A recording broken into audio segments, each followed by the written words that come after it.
Have you ever wondered what happens when someone's lie unravels right before their eyes? In a small, sunlit hat shop on Main Street, Karen strutted in, her heels clicking with purpose. She slammed a crumpled fedora onto the counter, her voice sharp as a blade. "This hat's stitching is atrocious. I demand a refund." The staff, accustomed to her monthly tirades, exchanged knowing glances. Karen's reputation preceded her infamous for returning perfectly fine items with fabricated complaints, always angling for a freebie or a scene. But this time, the shop had something new: security cameras.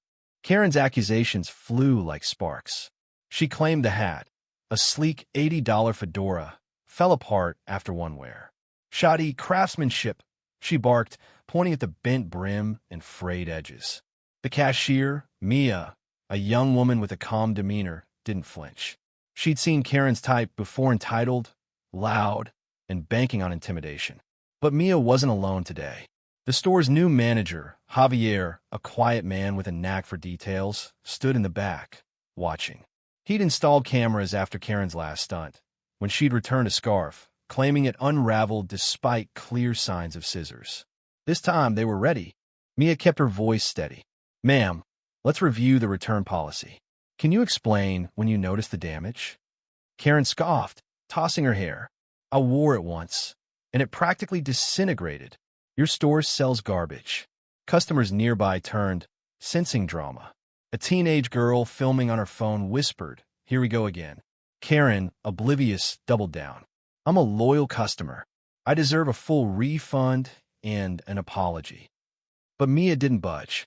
Instead, she glanced at Javier, who nodded and disappeared into the back office.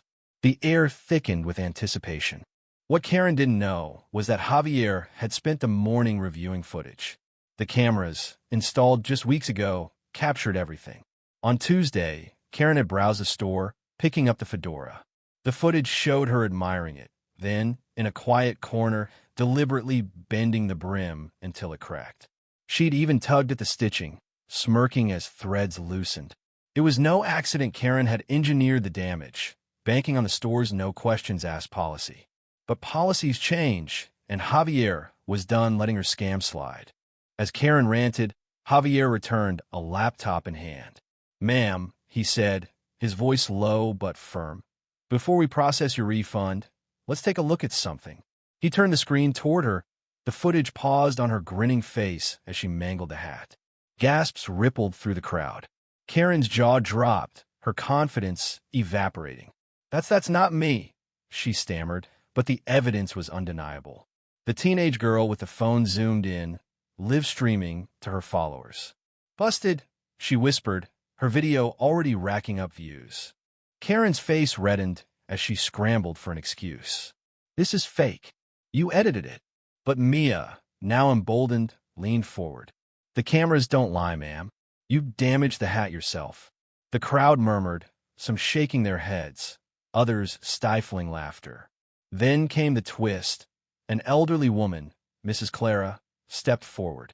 She'd been in the store that Tuesday, unnoticed by Karen. "I saw her do it," Clara said, her voice steady. "She thought no one was watching, but I was right there." Karen froze. Clara, a regular known for her quiet kindness, had no reason to lie. The confrontation escalated. Karen, cornered, switched tactics. "Fine, keep your stupid hat. I'll take my business elsewhere." But Javier wasn't finished. "Ma'am, you've done this before. We have footage of other incidents. You're no longer welcome here." He slid a printed notice across the Countera formal band from a store. Karen's eyes widened. The crowd parted as she grabbed her purse, muttering threats about lawsuits and bad reviews. But the damage was done.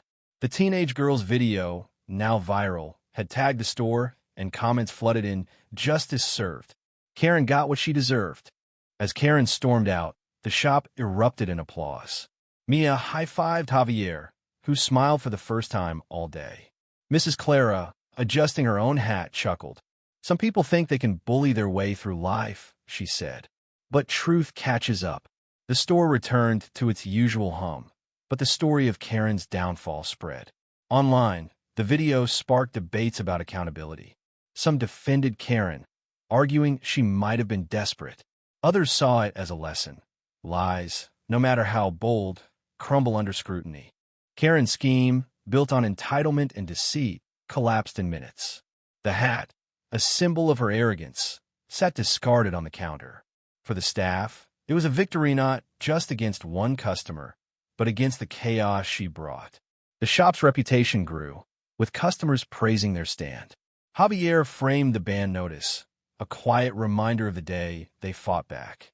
Mia, inspired, started training others to spot scams. And Mrs. Clara? She bought a new hat, her smile brighter than ever. What do you think? Did Karen deserve her public reckoning? Or was the store too harsh? Share your thoughts. Truth matters, but so does fairness. Let's talk about it.